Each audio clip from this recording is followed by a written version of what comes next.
On the west side of the international dateline, the war in the Pacific began on December 8, 1941, when, following the attack on Pearl Harbor, Japanese land, naval and air forces launched almost simultaneous attacks on Malaya, Thailand, Guam, Hong Kong, and Wake Island. At dawn on the same day, the first air raid on the Philippines was to commence, and it was still pitch-dark night when Japanese Army and Navy pilots climbed their fully armed planes, ready to take off for Luzon, when suddenly, out of nowhere, a dense and heavy fog appeared, blanketing airfields and initiating a chain of events that would ultimately result in a disaster. Given the time zone difference between Hawaii and Formosa, the Japanese already had to wait a few hours before taking off and then had to fly a few more to reach the Philippines by daylight, so the fog that dragged on disrupted the extremely narrow timetable. Therefore, this unforeseen development filled the Japanese with anxiety and fear that instead of being the attackers, they would end up being attacked, and their worries were not without foundation. At 2:30 a.m. on December 8th, while many in the Philippines were still asleep, the first news about the bombing of Pearl Harbor came to the United States Asiatic Fleet headquarters in Manila, but no one notified MacArthur or any other Army officer. About half an hour later, Army Signal Corps operators intercepted a commercial radio transmission with the news about the surprise Japanese attack on Hawaii. MacArthur learned about the outbreak of war at around 3:30, when he was awakened in his penthouse apartment in the Manila Hotel by a phone call from his Chief of Staff, Brigadier General Richard Sutherland. About 15 minutes later, Sutherland called General Louis Brereton, a Far East Air Force commander, at his quarters, and Brereton reacted promptly. So before he left for MacArthur's headquarters to ask permission to launch an attack on the Japanese bases on Formosa, he alerted his Air Force units and ordered them to prepare for action. At 5 a.m., Brereton arrived in Manila, where he met Sutherland, who informed him that MacArthur was in a conference and told him to prepare his bombers for the mission, but not to initiate any action without MacArthur's order. Without getting what he came for, Brereton departed Manila and returned to his headquarters at Nielsen Field, and while the precious time quickly went by with no response from MacArthur, 2 hours later he returned to Manila for a second time that morning. But again, he could not get past Sutherland to discuss the matter directly with MacArthur.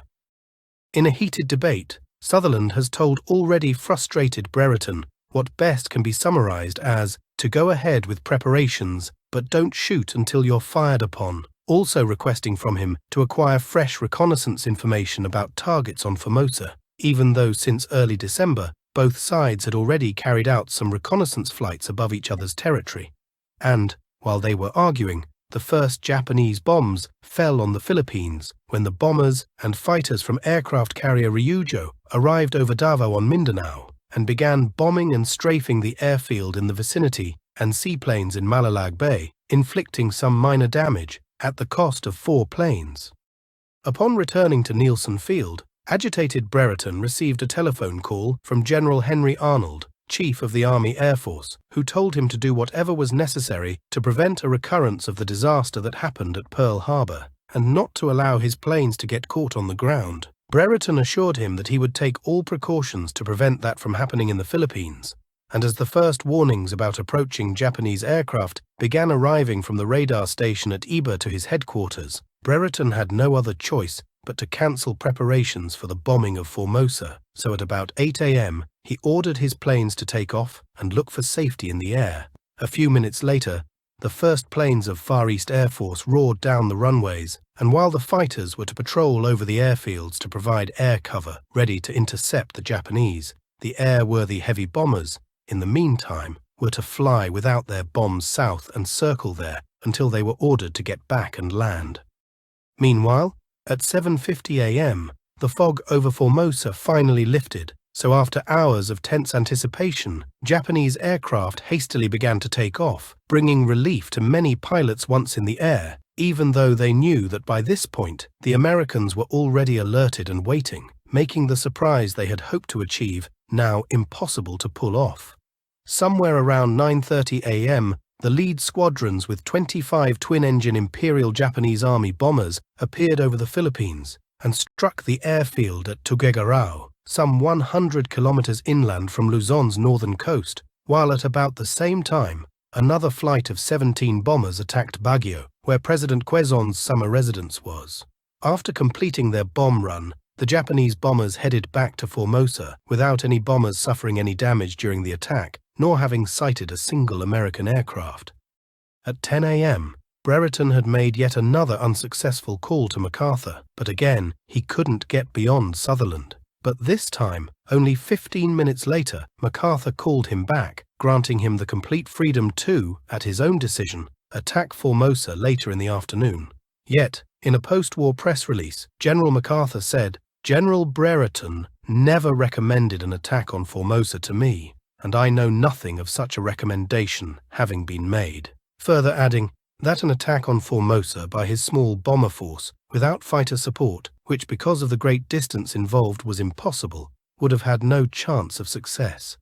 Nevertheless, regardless of contradictory post-war statements and blurred memories, the truth is that, after the attacks on Baguio and Tuguegarao, and once the Japanese aircraft had headed home, Far East Air Force Headquarters issued an all-clear report. So from 11 a.m., American bombers and fighters started landing to refuel and rearm for the upcoming bombing raid against targets on Formosa, and by 11:30 a.m., nearly all the planes were back at their bases, just as the second wave, this time with nearly 200 land-based Imperial Japanese Navy aircraft, were getting near to northern tip of Luzon.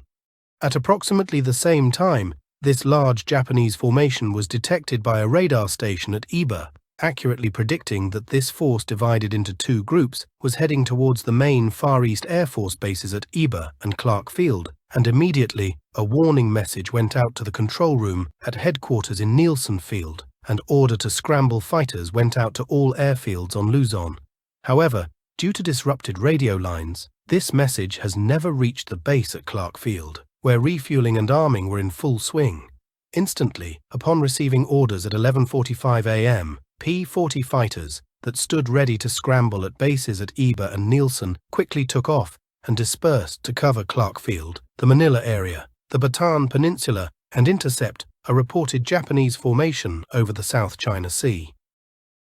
Meanwhile, at Clark Field, fighters had just finished refueling at 12:15 p.m. and were prepared to take off when the first flight of Japanese planes, consisting of 27 twin-engine bombers, appeared over the airfield. While the Japanese pilots lined up for the bomb run, they could not believe the sight they saw, as below them on the field lay American heavy bombers perfectly lined up, wingtip to wingtip, refueling and loading bombs while the fighters were taxiing to the runway, getting ready to take off. And rather than having to fight their way through the expected swarms of American fighters, they encountered an almost unprotected airfield, finding themselves in conditions that resembled more like training than a combat mission, offering them an opportunity that was too good to be missed. Thus, after being delayed by the fog for such a long time, and within less than 24 hours after the attack on Pearl Harbor, the Japanese Naval Air Force managed to achieve yet another complete tactical surprise. And, just as the air raid warning sounded over Clark Field, at about 12:35, the first flight launched the attack, targeting hangars and buildings below, closely followed by a second similar formation that attacked the aircraft on the ground, including P-40 fighters that were blasted by bombs as they attempted to get into the air. When all 54 bombers had completed their perfectly executed bomb run, 34 Zero fighter planes came to deliver the final blow with their low-level strafing attacks on the grounded B-17s and the P-40s with their tanks full of gasoline. The attack lasted for about 1 hour, and against it, the Americans could offer little opposition as the modest anti-aircraft defense experienced considerable difficulties with old stock of ammunition, along with other issues often accompanying the sudden transition from peacetime to war, while hundreds of explosions reduced Clark Field Base into rubble, covering the field with a heavy cloud of dense smoke, and once the Japanese headed for home, they left behind almost all American planes destroyed or damaged, as well as 55 Filipino and American ground crews killed and more than 100 wounded. Simultaneously with the raid against Clark Field, 54 Japanese twin-engine naval bombers, escorted by 50 Zeros, struck the airfield at Iba. However, here they have run on the 12 American fighters coming back from a patrol over the China Sea, which have instantly become engaged in wild dogfights against Zeros, keeping them busy and preventing them from carrying out the low-level attacks that were so successful at Clark. But despite effective defense by the P-40s, which resulted in the destruction of 2 Japanese fighters, the final losses at Iba were almost as great as at Clark, with nearly all barracks, hangars, warehouses, equipment, as well as a radar station, destroyed, while ground crews suffered heavy casualties, and with nearly all P-40s stationed there were destroyed or heavily damaged. Against all odds, the Japanese air attack caught nearly all American planes on the ground, which allowed them to, in a single day, repeat the same success as in Pearl Harbor. On the first day of the war, the Far East Air Force had lost half of its strength and ceased to be an effective fighting force. Out of its original 35 B-17s, only 17 remained operational, while the fighter force, out of 107 aircraft, suffered 53 P-40s and 3 P-35s destroyed. In addition, the Japanese have destroyed an additional 25 or 30 obsolete bombers, observation, training, and transport aircraft, while many of the planes listed as operational were heavily damaged. Most installations at Iba and Clark Field had been damaged beyond repair, and the total casualties for the day were 80 killed and 150 wounded, while only 7 Japanese Zeros failed to return to Formosa.